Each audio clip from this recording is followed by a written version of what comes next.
জানো গোলাপ ফুল কত দামি? আর আমি ভাবলাম টাকায় কেনা ফুল না, এবার নিজের হাতে বানাবো, যেটা না শুকায় না ঝরে, শুধু তাকিয়ে থাকলে প্রেমে পড়ে যাবে।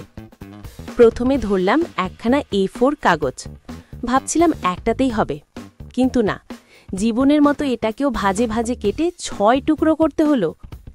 এমনভাবে ভাঁজ করলাম যেন কাগজটাও বুঝে গেল এখন থেকে আমি ফুল হব, খাতা না।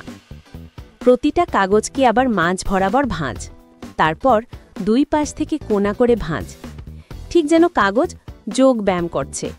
সব শেষে আবার মাঝ বরাবর ভাঁজ।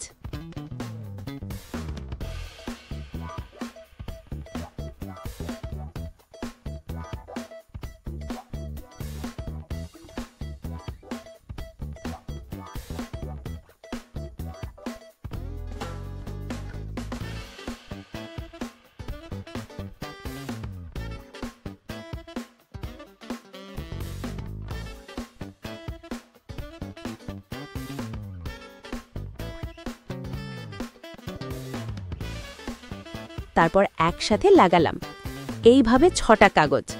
সবাই একে একে রোজ ট্রেনিং সম্পন্ন করল। এখন 2টো ভাঁজ করা কাগজ নিয়ে একসাথে সেট করলাম। এভাবে 3 সেট তৈরি হলো। মনে হচ্ছিল এখনই কোনো ফুলের ফ্যাশন শো হবে। তারপর একটা সুতোর সাহায্যে মাঝ বরাবর বেঁধে দিলাম।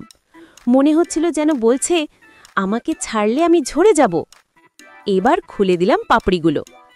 প্রতিটা প্যাটেলকে একটু বাঁকিয়ে দিলেই ব্যাস, দেখে মনে হচ্ছিল কাগজটা বলছে, আমি এখন ফুল, দেখো আমার গ্লো।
এখন নিলাম একটা সবুজ স্কোয়ার কাগজ, 3 ভাঁজ করলাম, পাতার শেপে কেটে নিলাম, ঠিক যেন কোনো ফ্যাশন ডিজাইনারের শেষ ছোঁয়া।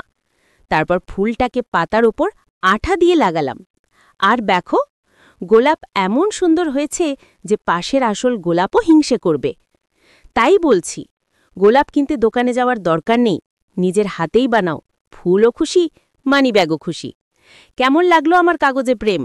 লাইক, কমেন্ট আর সাবস্ক্রাইব করে দিও, না হলে গোলাপ ফুলটা রাগ করে শুকিয়ে যাবে, যদিও কাগজের।